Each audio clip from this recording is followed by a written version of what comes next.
ప్రభువును రక్షకుడైన యేసుక్రీస్తు నామములో మీకు శుభములు తెలియజేస్తున్నాను. ఈరోజు దేవుని వాగ్దానము, యెహోవా నా మాటలు చెవిని పెట్టుము, నా ధ్యానము మీద లక్ష్యముంచుము. నా రాజా, నా దేవా, నా ఆత్మధ్వని ఆలకించుము. నిన్నే ప్రార్థించుచున్నాను. యెహోవా, ఉదయమున నా కంఠస్వరము నీకు వినబడును. ఉదయమున నా ప్రార్థన నీ సన్నిధిని సిద్ధము చేసి కాశీయించుదును. కీర్తన గ్రంథము 5వ అధ్యాయము మొదటి భాగం. ఆ రోజంతా కూడా మనము ప్రార్థన చేసేవారుగా మనము ఉండాలి. కానీ మన పనులు మనమే ముఖ్యంగా నిర్వర్తిస్తున్నాం, కానీ దేవుని పనిని మనము అశ్రద్ధగానే చేస్తున్నాం. ఉదయకాలం ప్రార్థన చేసేవాళ్ళు అతి తక్కువగా ఉంటున్నారు. ఉదయకాలం ప్రార్థన ముఖ్యంగా మన అందరికీ దేవుడిచ్చిన ఆధిక్యత. ఉదయకాలము ప్రార్థన చేయాలి. ముమ్మాటికి దావీదు ప్రార్థించాడు. మనం అన్ని పనులతో పాటు ఇది ఒక పని. దేవుని పనిని మనము శ్రద్ధ కలిగి చేస్తే దేవుడు మన పనులన్నిటినీ శ్రద్ధ కలిగి చేస్తాడు. దేవుని సన్నిధిలో ఎప్పుడైతే మనము ప్రాధాన్యత ఇస్తామో, దేవునికి ప్రాధాన్యత ఇస్తామో, మా ప్రార్థన ధూపము వలెను, నేను చేతులెత్తుట సాయంకాల నైవేద్యము వలె నీ దృష్టికి అంగీకారం లగును గాక అంటున్నాడు.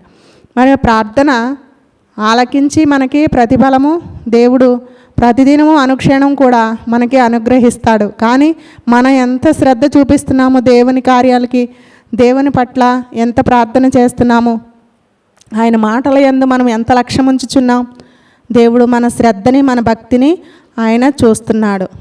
మనము న్యాయంగా నడుచుకోవాలి, కనికరాన్ని ప్రేమించాలి, దీన మనసు కలిగి ఉండాలి. ఇంతేగా నిన్ను అడుగుచున్నాను. మేకా భక్తుడు 6వ అధ్యాయము 8వ వచనంలో, మరి దేవుడు చూసే కన్నులకి మనము ఏ విధముగా నడుచుకుంటున్నాం దేవుడు చూస్తున్నాడు. దేవుని యందు మనము శ్రద్ధ నిలిపి దేవుని కొరకు మనము జీవించేవారుగా ఉన్నాం. చిన్న వాక్యం దేవుడు దీవించిన గాక. ప్రార్థన చేసుకుందాం. మహాపరిశుద్ధుడా, సర్వాధికారి, సర్వశక్తిమంతుడా, ఆశ్చర్యకర ఆలోచనకర్త, ఈ ఉదయకాలంలో ప్రభువా అయా మేము ప్రార్థించేవారుగా ఉండటానికి సహాయం దయచేయండి.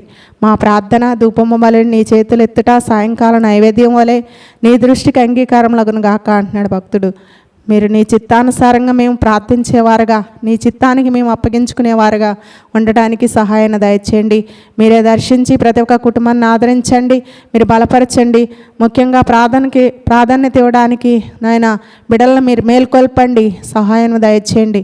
నిన్ను ధ్యానించేవారుగా, నిన్ను కీర్తించేవారుగా, నిన్ను మహిమపరిచేవారుగా ప్రభువా బిడ్డలను నాయన మీరే సిద్ధపాటు చేయండి, మీరే బలపరిచి ఆదరించండి ప్రభా. ఈ రోజంతట్లో ప్రభా బిడ్డలకు మేలు కలిగించి నాయన వారు ఏ పని తలపెడుతున్నారో ఆ పనులన్నీ కూడా మీరు సఫలము చేయండి. మీరే బలపరచండి, ఆదరించి కృప చూపించి మీరే తోడుగా ఉండమని యేసు నామములో అడుగుచున్నాం తండ్రి. ఆమేన్.